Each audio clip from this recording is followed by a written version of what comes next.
Welcome to Product as the Star. I am your host, Will Cunningham, and on this show, we talk to folks interested in getting the word out about a product, good, service, message, or a call to action. Today's discussion will feature a conversation with Mathew Knowles. Welcome to the show, Mr. Knowles. Well, thank you. Thank you so much, Will. I'm excited about having an opportunity just to have a conversation, brother. Right on, right on.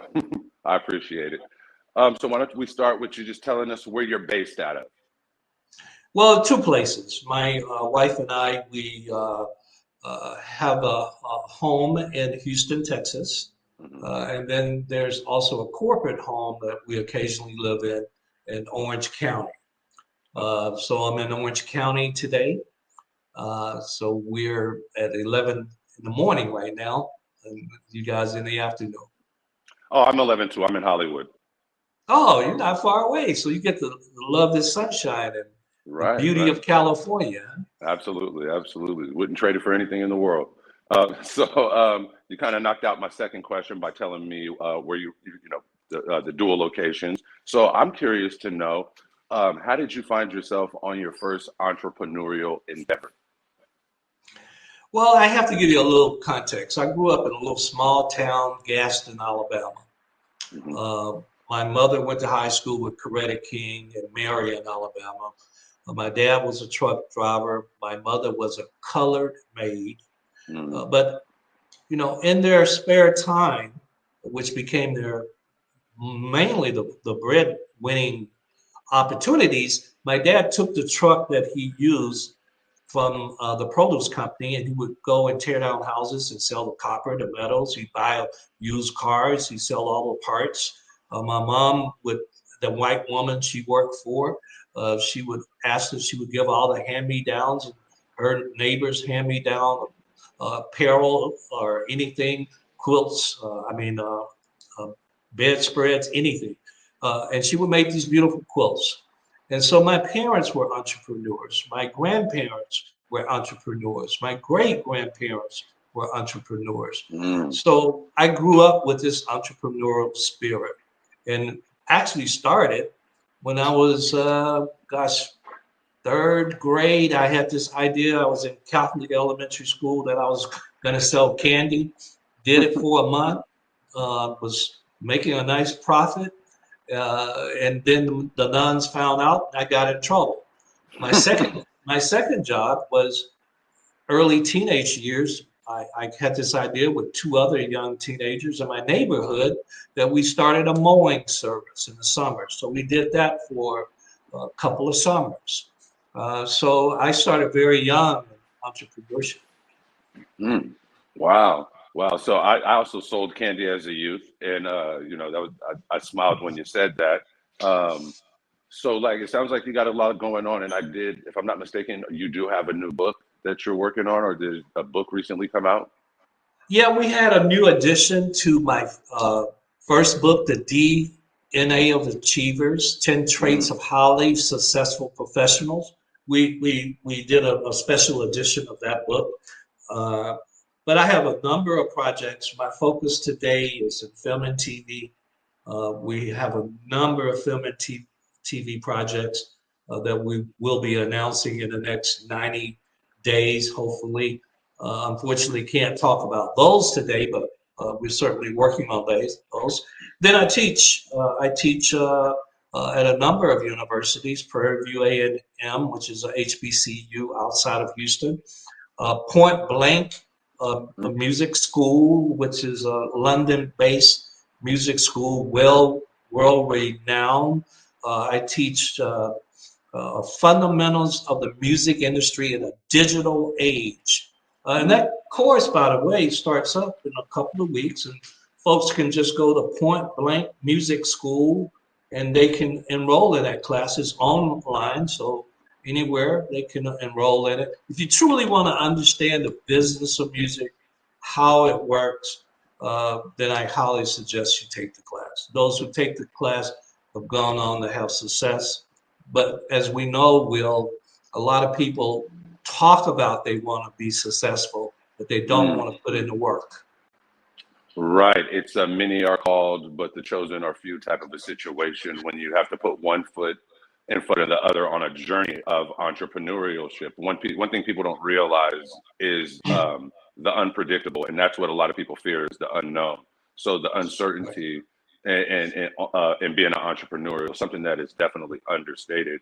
But I want to encourage the entrepreneurs out there to also realize that one of the things that that could be an impediment to your growth on entrepreneurialness is top loading the deal, getting ahead of yourself early. Like, oh, I have to go do this, that, this, and the third. We put this laundry list of things that we have to do in front of us instead of breaking these down into bite-sized, achievable chunks. So that's how I've been able to micromanage my psychology and my journey and my newfound success as well. So I really appreciate you sharing that with us. So you mentioned television.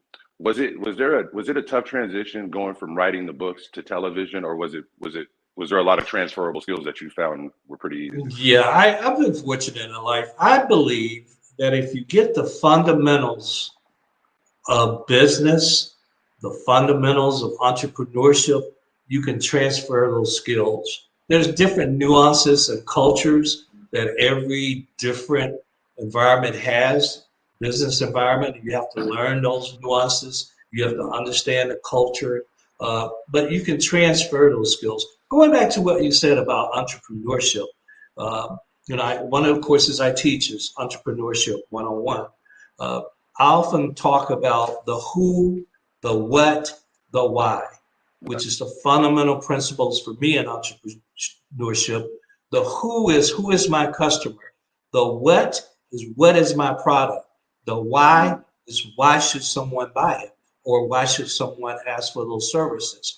And for me, it starts there in identifying the who, the what, the why. And from there, to your point, is a creative process that we go through after that point, and then understanding putting the team together that is required, the fundamental team, an accountant, an attorney, making sure you have the proper insurance, those fundamental things that we have to understand. If we're rendering a service, location, all of those creative things we have to do before we really get into developing a business plan and then going into the marketing, understanding SWOT analysis, our strength, our weaknesses, our opportunities, our threats. It's a process to it. Knowledge is power. Most people fail in most things, unfortunately, because they don't have the knowledge and they don't want to do what's necessary to get the knowledge. Oh, I'm not going to take that course because it's going to cost me $3,000. Well, do you really want to get into the music industry, or are you just wasting everybody's time? You can pay $3,000 now, or you can lose $30,000 in the next 5 years and be so frustrated you never get in. You pick. That's often what happens here, is people don't have that real true passion and what coexists with passion or work ethics to really do the things necessary to be successful. I love it, because in the who, the what, and the why, the who covers, like you said, the demographic, who's going to need this product. The what is products, features and benefits, right? And the why is there a need? Is this fixing a problem? Are you providing a solution? Is this a certified value add that you're going to be able to scale in perpetuity? So I really love the ground that those three questions cover. And I'm going to look into taking the course. And since you're in Orange County, I'm going to look into getting some mentorship because you're right up the way. You know what I mean? I would love that. That, Will. Oh, okay, I got it on tape here. I'm telling you, I got it now. I'm going to take you up on that. But so what are you passionate about? What are you passionate about outside of work? Well, I love to motivate and educate. I talk a lot. I'm a cancer survivor. Oh, wow. 2.5 years ago, and so I talk a lot about my specific journey that I have had. I'm fortunate that I'm cancer free today. Wow. Only because I understood the word early detection. Most people don't know, Will, my background is that I did 20 years in selling diagnostic imaging.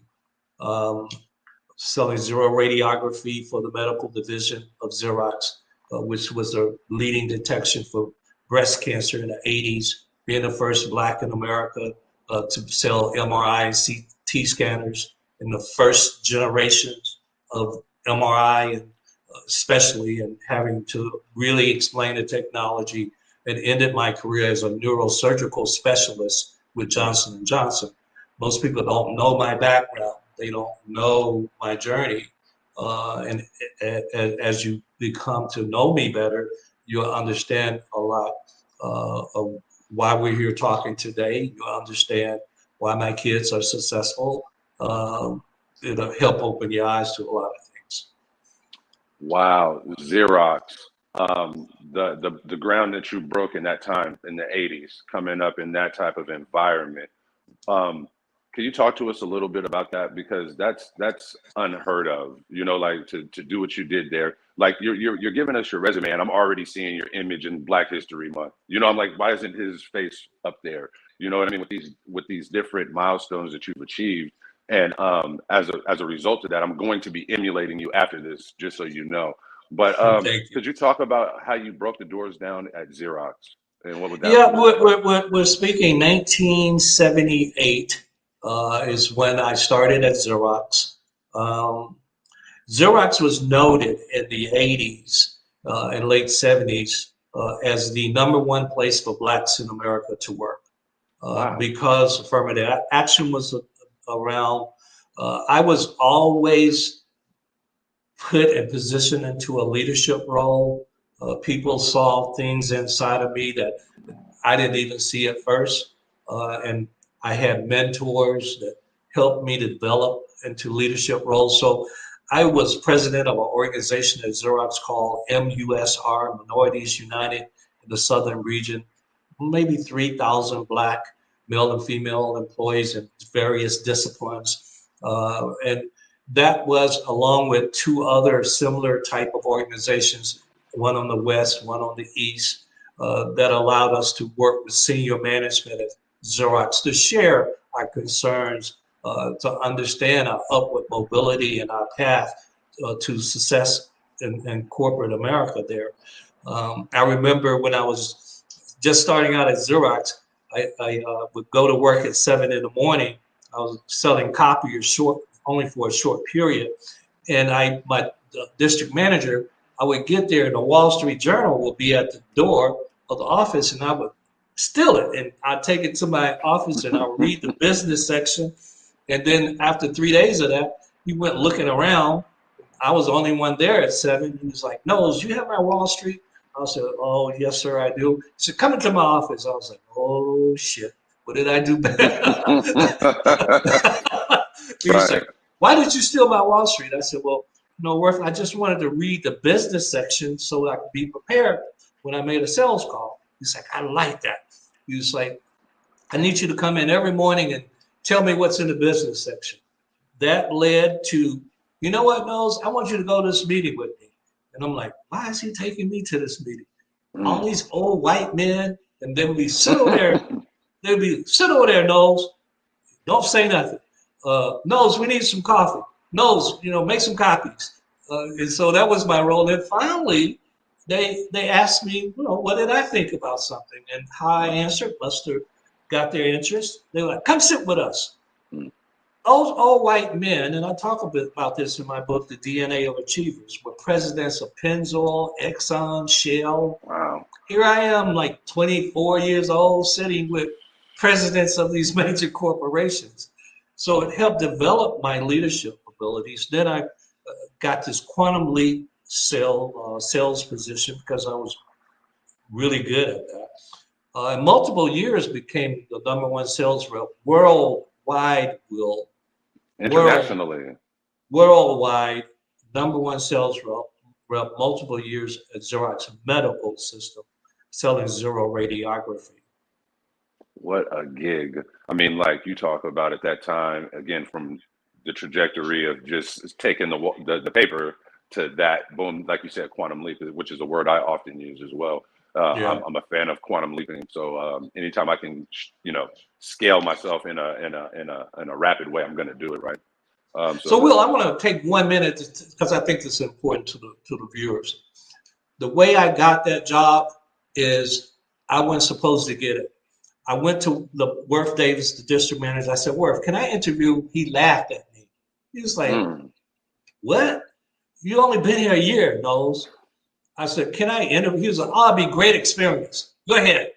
Well, the district manager for the medical division lived out in Orange County, a liberal. And when he came to interview the sales reps, all of these older white guys had been there for 15, 20 years, and they were walking in on their, I've been my tenure. This is what I've done. What they didn't do that I did, the library in Houston was 2 blocks away. I spent a month going to the library to understand everything I could about breast cancer and about radiography, everything I could. So when I went to the interview, I only had 1 year of sales success, but I was more knowledgeable than everybody he interviewed combined about radiography and breast cancer. The message inside of that, do your homework, do your research. Knowledge is power. Wow. You know, I'm a fan of research. I had to do a lot of research in my software company because I'm a non-technical founder, right? So what I had to do was fully immerse myself in the languaging of the technology that I was needing to have invented. So that meant that I had to familiarize myself with the jargon and the terminology in order so that when I talked to an engineer, I wasn't frustrating to them. I should have used a lot more because I still was frustrating to them. But nevertheless, you know, it made the process a lot easier. Research, when you throw yourself into it, you never know how good your research is until it's time for that information to come up.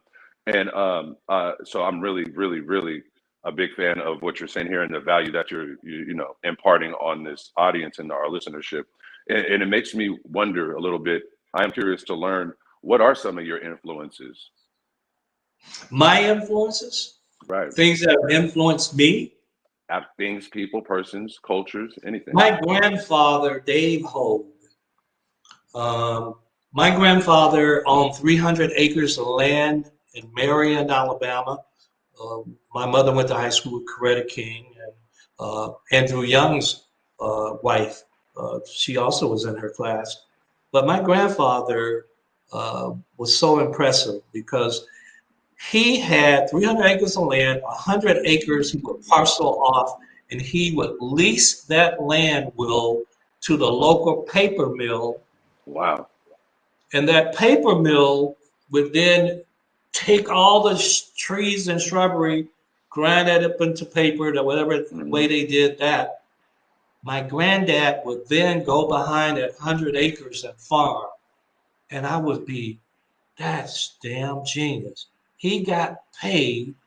They paid him to remove all the trees that he was going to have to remove. They paid him to do that.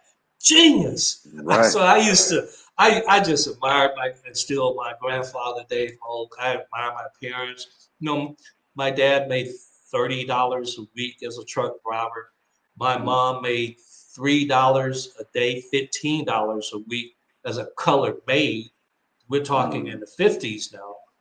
But they both convinced who they worked for. My dad, the truck, my mom, the woman she worked for, to give her all the hand-me-downs.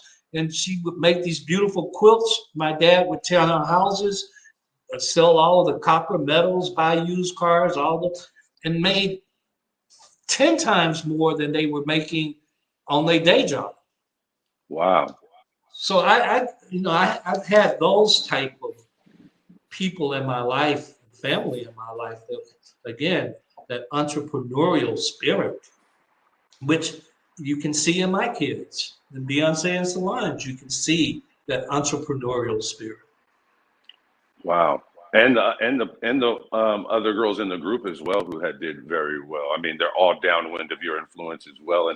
And I was talking with my team a little earlier about, you know, LeVar Ball and what he's done and how good a job he's done with his boys, the 3 boys that are in the NBA. And you know, it shouldn't go without saying that it seems that, like, for some reason, you know, there was this whole complaint about absentee fatherism, the black home, and then we see great black fathers, and then somehow they find themselves being criticized abnormally. And and that's why I wanted to keep the highlight on you and your story, because it's so fascinating, and covers so many different fields. You know what I mean? And I really, really do value what you've been through, living history. You know, somebody could sit down and talk to you and learn generational wisdom that could be in effect today, that they could use today. And that's what you know, shows like this are about. Well, you just hit a real important point. I hope we can spend a few more minutes on it. Uh, you know, you're absolutely 1000% correct, Will. The media, they really want to position Black fathers, Black men in this negative position. This is no different. This has happened since slavery, that Mm, Black male leaders have been under the scrutiny of the media and under white America often. Some amazing Black men that have been amazing fathers. Going back to Michael Jordan's dad, we can talk mm, about Tiger Woods' dad. We now know Venus and Serena's dad. We talked about LeVar, who I interviewed on my podcast, the amazing man. The approaches, some of them were non-conventional, right. but they absolutely had a strategy and understood that.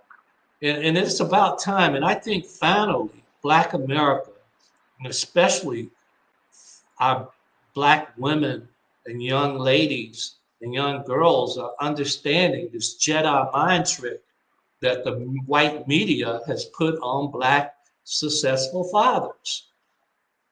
It's It's by design.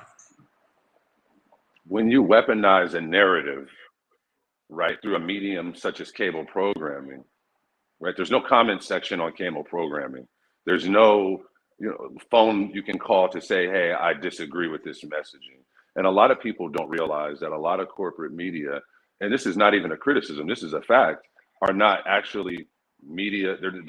They're not journalists, so they don't have any responsibility to inform their audience on the truth. And that convolutes the message, that clouds the messaging. You know what I mean? If these are companies that are just um, you know, over exaggerating certain opinions for shock value, and then when they go to court and get held accountable in court, it's, oh, we don't have a responsibility to inform our audience. I wonder if people know that, would they still tune in? You know, and there's a lot you can do underneath the guise of entertainment, and that's how they're defending themselves in a court of law, in defamation cases and things like that. And I urge people to Google some of these cases of news media in the court. I won't say any names or anything like that, but do your research and you'll find it. It's unbelievable that they can broadcast a signal, and the signal be pseudo, if you will, and then accuse other places of being false news. It really gets dark and twisted there, and to find our way through that, there's no pamphlet, right? That type of public scrutiny on you once you go through it, that people are looking at you like that, whether it's true or not, and that can tarnish our value. Yeah, and will we all make mistakes, right? Right. We're human. We all make mistakes, and I've certainly made mistakes in my life. But when those mistakes are made, how the media scrutinize and how they message when that person is a white male versus a Black male is so remarkably different. Wow. And it's you see their numbers dwindling of corporate media. You see peers spreading information quicker than the 5 o'clock news can get the messaging out. And I like to bring that up because it does offer some sort of a hope. Like, we got our own platforms now. We've got a hold of our own PR. We're building. So the more that we add value to our own community and our own, and people that are willing to do business in an honorable way with our community, Then all of a sudden we create our own industries, and what they were working on, which is old and antiquated, you know, now they need to find a new value to keep up. And so it's my hope and desire to create new standards of excellence for all human beings, so that we can leave that old guard behind and get more into like I guess how you would say it is a merit-based Yeah. society. You know what I mean? Well, thank you for what you're doing, Will. It's so important that people understand truth, Mm-hmm. and understand history and the parts of history that weren't true, because we can't move forward until we also understand our past, and that becomes important. So thank you for what you're doing. Well, thank you. Thank you for giving me time. Now, as we continue, I am curious. How do you, how do you keep track of everything? Because I have emails, assistants, family, friends and family, all hands on deck type of a situation. You know, I'm fortunate to have a remarkable team, very scaled down team. One time I had over 150 employees. Today I have 4. But my assistant, Lynn Almanza, has been with me for 18 years. There's a young man that is with the company that I taught at Texas Southern. Then he, one of my prize students, then he became an intern. Then he became a part of the staff, Ashton. And so Ashton Shields does a remarkable job. My entertainment, and he's been with us now 6 years, my entertainment attorney, Heather Beverly in Atlanta, has been with me 12 years. It's about finding the right people, helping to be clear on the goals and objectives, be clear on accountability versus responsibility, being clear on those things, and allowing people to make mistakes and learn. That's what true leadership is. So I'm fortunate to have a team that has been with me for a long time, and we just click automatically. Now, as I'm hearing you say that, I'm taking notes. I also want to talk about your temperament and composure, because I've watched some of your interviews from the past, Vlad and some other ones on some podcasts, and I noticed you have a real good temperament. What is there something that you do for that, or is it just good old meditation, prayer? Because your temperament seems like you have a pace to it that you don't deviate from. Well, you know, what Xerox taught me more than anything, Will, was listening skills, right? Mm, And the ability to listen. Most of the time, and especially in interviews, but also just in life, not all times, but sometimes, most of the time, people are thinking while you're talking. mm, So there's no real communications because I'm thinking about what am I answering versus it being organic. Well, it becomes hard for it to become organic when you don't have a lot of knowledge built up, right? The hmm more knowledge, the more organic it can be because I feel comfortable talking about topics. But more importantly, Will, I learned years ago, if I want to defeat you intellectually, mm. I will get you angry. Oh, wait, let's stop. If I want to defeat you intellectually, I will make you angry. Yes. Oh, could we please talk about that? Yes, let's talk about that. I'm working on triggers myself, so I need this.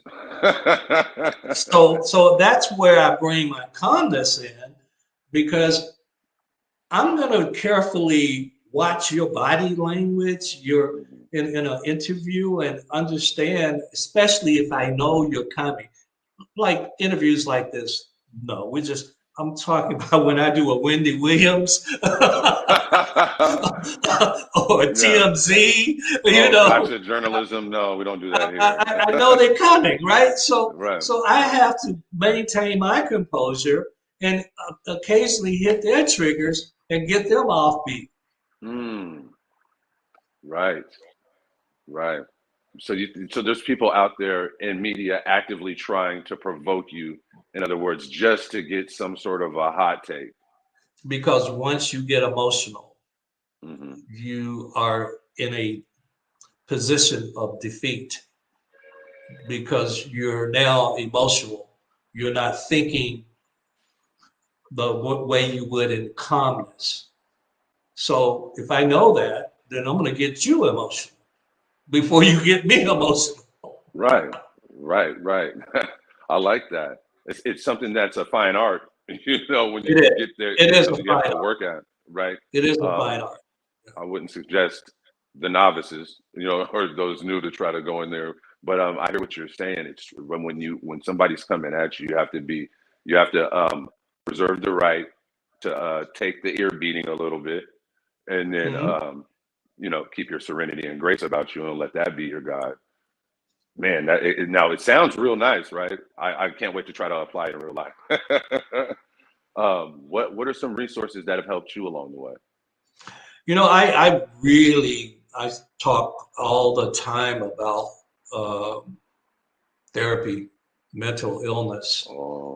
Um, I've been in therapy, not in therapy now, but in my years of life, I've probably been in therapy over 10 years. I actually, when the pandemic hit, I was so fearful, Will, that I was, going to get COVID. I was, the messaging was all confusing. So mm, my wife, I was like, don't go anywhere, stay in the house, stay in the house, and if you go to the grocery store, have them drop it at the door. And we got to, I was just taking my temperature with a thermometer probably 20 times a day. I mm. mean, I was going nuts with it to the point having anxiety attacks that I had to call my former therapist, a black man, by the way. Mm. And I told him what I was going through, and he was like, you know, when you have a crisis in your life, and this is good for all your listeners, when you have a crisis in your life, whatever that crisis could be, this one was COVID, but it could be divorce or financial, whatever it is. Whatever is unresolved, you bring to that crisis and it's multiplied 25 times the power, Wow. the power of it. So then we had to get, what did I bring to this COVID? Well, 2.5 years ago, I was diagnosed with cancer. COVID was literally right behind that, literally Mm. 4 or 5 months. It was unresolved, my fear of dying. So I brought to COVID the unresolved of my fear of dying. And Mm. that's why I was crazy. Like, you can't do this, because I had not resolved it. You said that unresolved conflict can amplify the the traumatic incident or whatever you're going through at that point of experience, or sort of that negative bridge of incident, Exactly.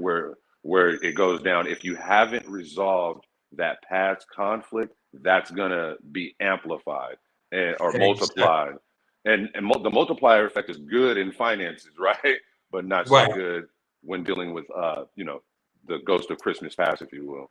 Exactly. And when you look at really mental illness, it really goes deeper into our childhood, that Okay. there's unresolved issues. Certainly for me, my one of my unresolved issues, I never went to a black school until my junior year of college, growing up in Gaston, Alabama in the 50s.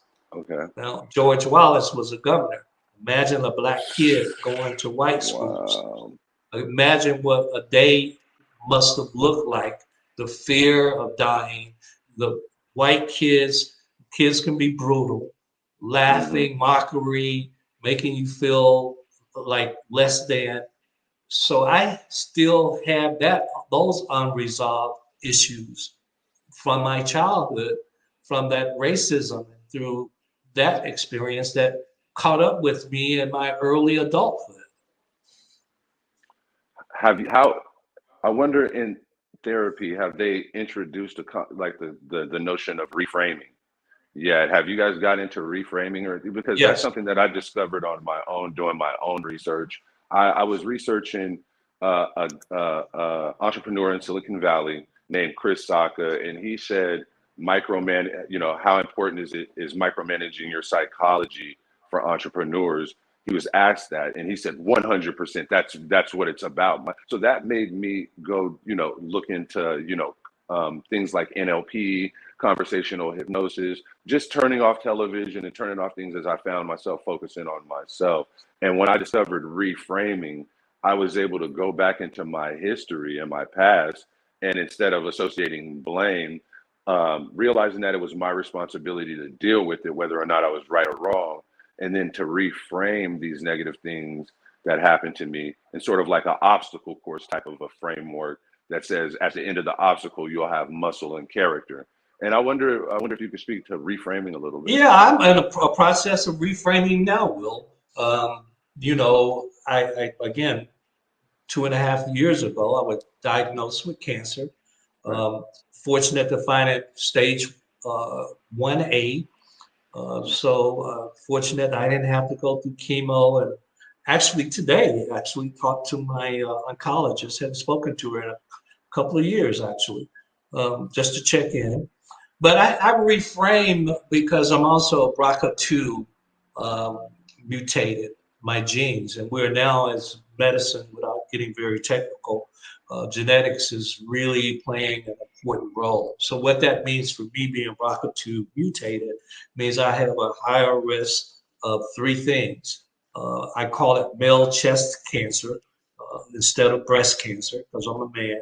Hmm. Prostate cancer, melanoma, actually four things, and pancreatic cancer. So I have to be on top of early detection of those four things. But also, when you're genetic mutated, there's a lifestyle change. And in that lifestyle change, for me, I lost 25 pounds, I'm still losing, um, and doing it for the joy of it. I take walks now. I look at sunsets now. I look at the beauty of nature that I never, and I take a deep breath. I reduce my alcohol intake by 95%. Wow.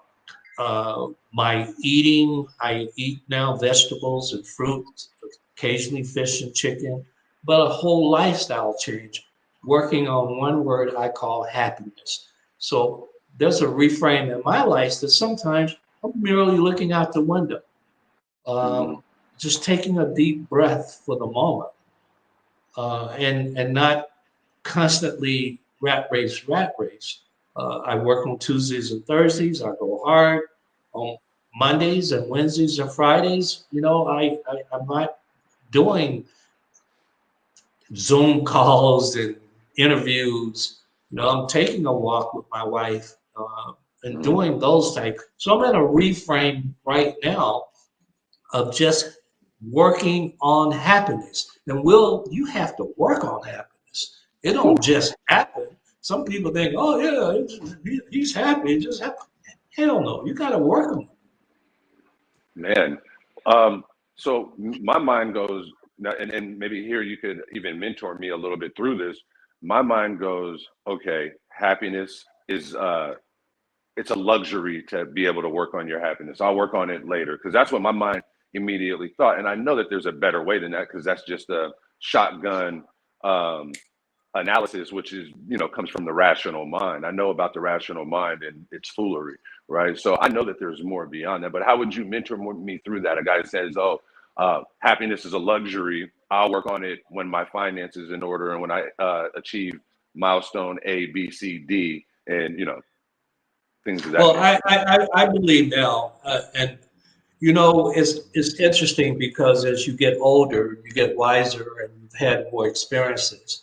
I wish that I knew today at your age these things because I think it will have saved me from that 5 or 6 years that I imploded.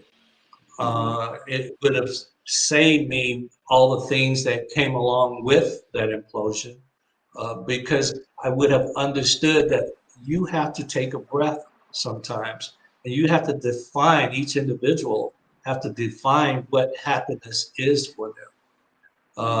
I know a whole lot of people, Will, that make a whole lot of money, and a number of them are very unhappy. So success in finances doesn't always equate to happiness. I'm one that's all about, man, am I about success in finances. But the balance in life now, of having the balance of also happiness and joy and sharing those quality times, and just being still, because looking out of the window, I use that analogy, that's when I'm still. And sometimes I just was moving too much and just needed to be still for a minute. Man, stillness. Yeah, my mother, she's probably watching right now, Yolanda. She always says you got to be still, evoke that stillness.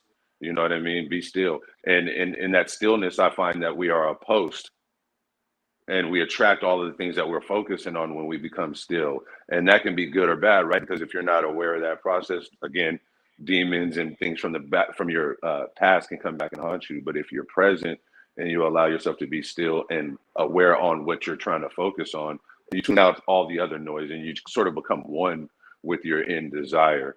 And so, yeah, I'm an advocate of stillness as well.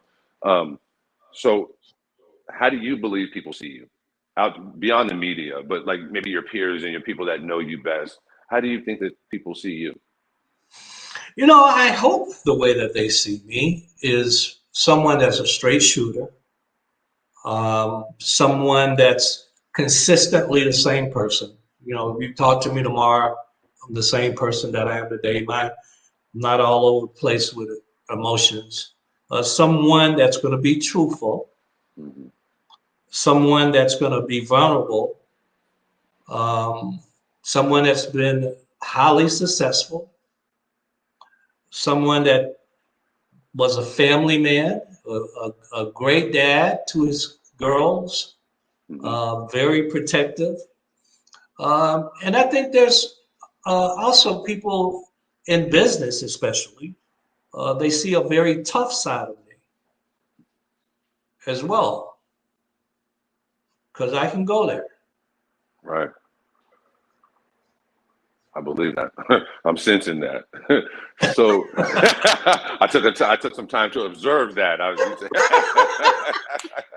said, let me feel the energy, right? Okay, he ain't playing. All right. Will says, that's just that. Oh, Miss Yolanda, she's smiling right now.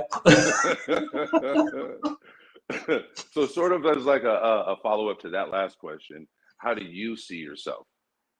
I see myself today as walking out of my comfort zone on some things that have made me very uncomfortable. Like I just did a thing. I have multiple visits. I hadn't been in a dental chair in 20 years because of something that happened in my childhood.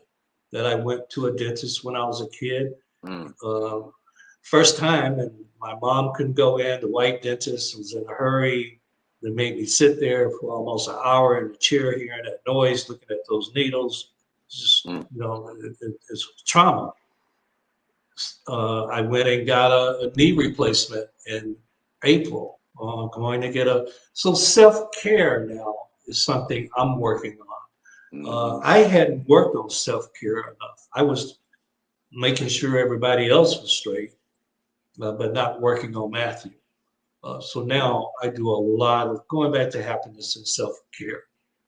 That's where I am today in my life. I just turned 70 years old. Whoa. Most people look at me and they like, no way you're 70. Yeah, no way, you're shining, looking great right now. You know what I'm saying? Like, yeah. Thank you. It's an energy level. Yeah. Yeah, and a peace that comes with it. I always share this story, Will. When I was traveling a whole lot, I still travel a lot, but I used to travel 3-4 times a week. And I was in LA, and I remember going down the escalator at LAX, and there was a nun from Mexico, and she had a jar, please give to the missionary. I've learned not to be judgmental, and I gave. And the nun gave me a card, and I didn't read the card, Will, because back then, when I walked through the airport, I would be inundated with cards and CDs. Remember the CD days?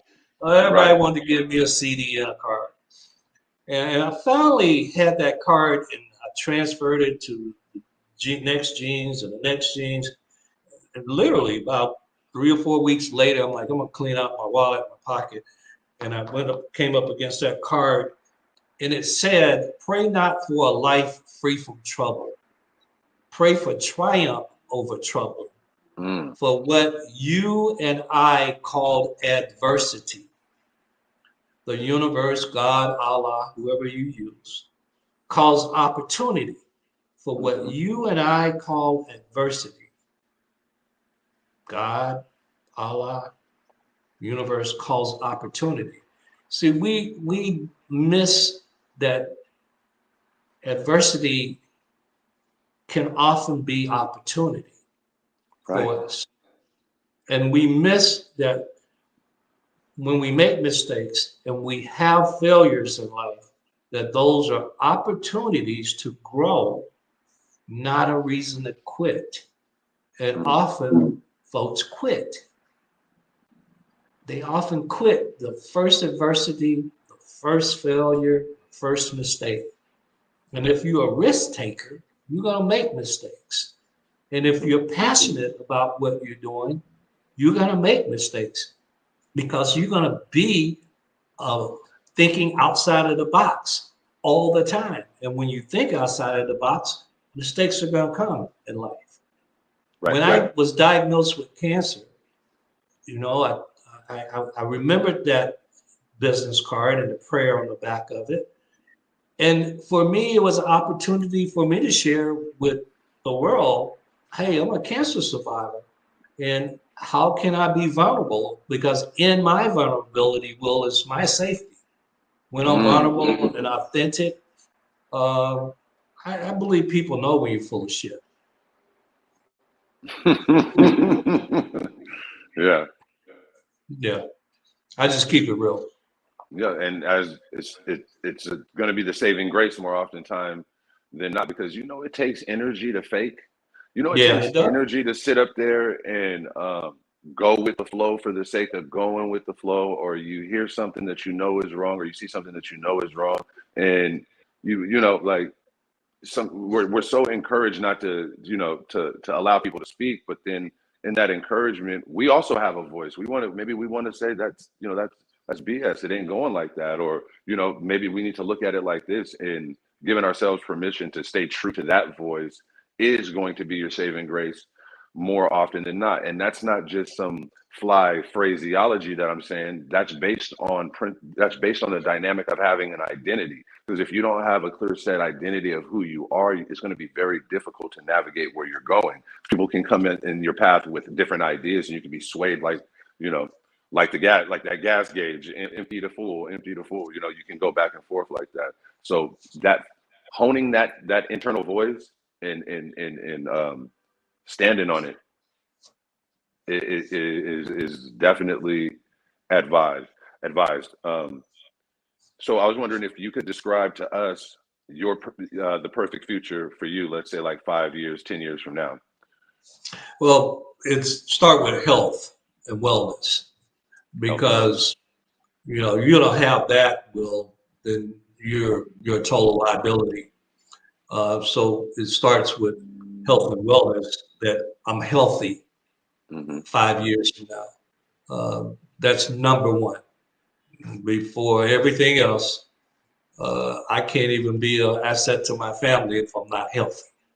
So 5 years from now, my prayer and hope and wishes and dream is that I'm a healthy man, both physically, emotionally, and mentally healthy, first and foremost. Right. That comes before anything else, more than having successes and all of that stuff. I certainly want that, but my focus, number one, is going to be on health and wellness. Health and wellness is the ultimate currency. Mental Yeah. health, physical wealth, and then that leads to financial health and well-being as well. And these things aren't, like you said earlier, these aren't the tools to happiness, but these things can certainly eliminate a lot of distress, which can sort of clear the playing field, and then boom, you can start building on new ground for a new beginning. I was wondering, as we find ourselves bringing this to a close, if you were enabled to, your experience has went music, entertainment, author, professional career, corporate. So in all of that and how they're all sort of mingling and merging today, if there was a magic wand you could wave over all of this entertainment music thing to see a change enacted, and it would happen, you made the wish and it would happen, what would that be? So that COVID is over.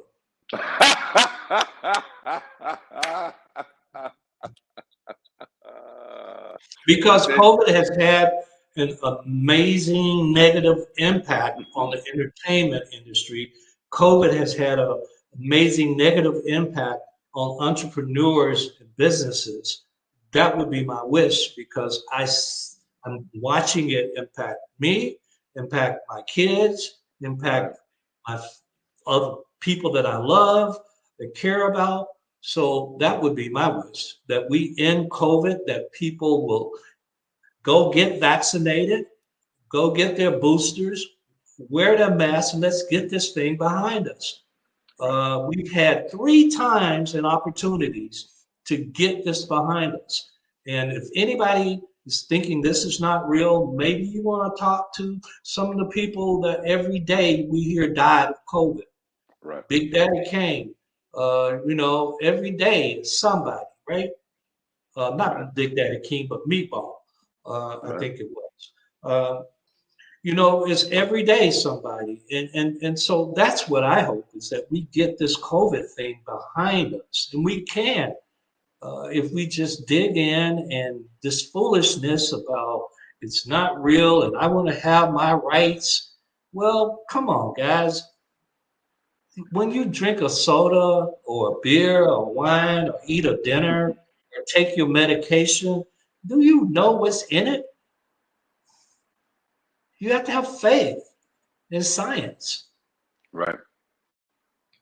Now, how would you invite somebody to have that discussion because it is too big to ignore, and it is going to take a group effort. So how would you invite? Because what you don't want to do, right, is run the people who are maybe, because when people get scared, nervous behavior kicks in, right? They start doubting everything, and this is scary. This is scary, and we know that denial is more than a river in Egypt. It's something that's real. And so how would we approach a conversation with somebody who's nervous and they're hiding behind rights? They're using that as a shield. How do we get them in the table?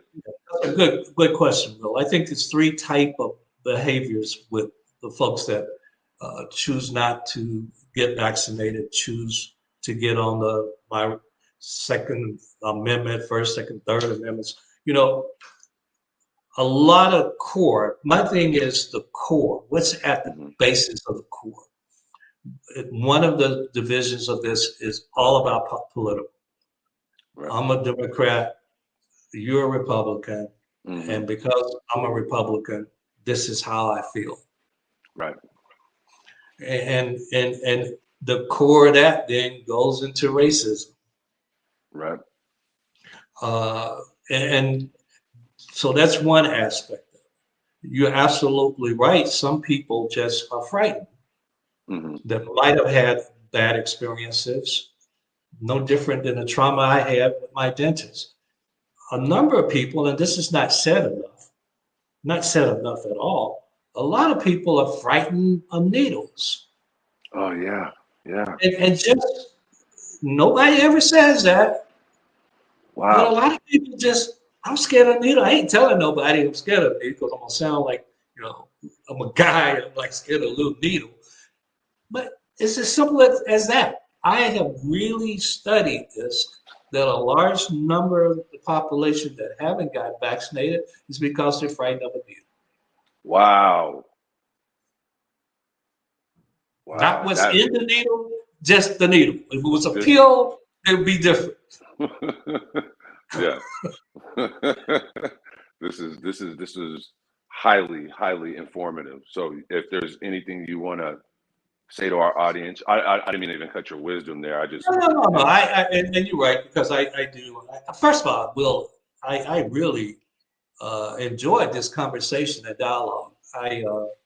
I like to talk to, I'm a college professor, so I like to talk to young people. I love talking to young Black men, especially when I see their entrepreneurship. But more importantly, you are a very highly intelligent brother. thank you. I appreciate I that. I really love do. intellect, man. I love intellect. Oh man, it's candy for my mind. It's like at school you used to have to I used to have recess. So in between when I'm working, my recess is sort of learning new languaging technologies, building blocks about my identity, how to scale the value that I have to offer, and how do I do that effectively, and how do I spark as many light bulbs as I can, because we have so much work to do as humans. You know what I mean? Like after we get past our differences. And so that's what the software that I'm providing, it's meant for independent business owners to be, and independent musicians to be able to get in front of a large audience. That's so hard. A lot of products and goods and services that arm the independent musician don't deliver on viewership. We need to be able to in my opinion, when an independent artist can create an ad on our network and it go in front of 17 million cars, and let's say 5 million people interact with that 30-second ad, and it's of your music. It's not some ad selling you anything, but it's just your music. What happens then after 30 seconds, you know how streaming works. If only 1 million people changed from that ad, you just got 4 million streams in 30 seconds. So, there's a huge opportunity to get these tools that everybody has in front of an audience. You use these tools to be resources to build your brand, to build your value add. But then what do you do after that? You got to go one by one, one IP address, to build this, instead of, everybody's in their car all the time. And there's so much. I don't want to nerd out on you, but Well, no, you're not nerding out. I love what you said. I like to understand more, and I hope your listeners are understanding, because part of success in entrepreneurship and business is understanding. It's a simple formula: audience equals sales. He who has the largest audience will sell the most, in most cases. So thank you for this opportunity. I want to invite, if you're truly serious, and unfortunately, Will, I've learned over the years, a lot of people want to do things, but they don't want to do the work. But if you're serious about getting into the music industry and understanding it, again, Point Blank Music School, and my course is Fundamentals of the Music Industry in a Digital Age.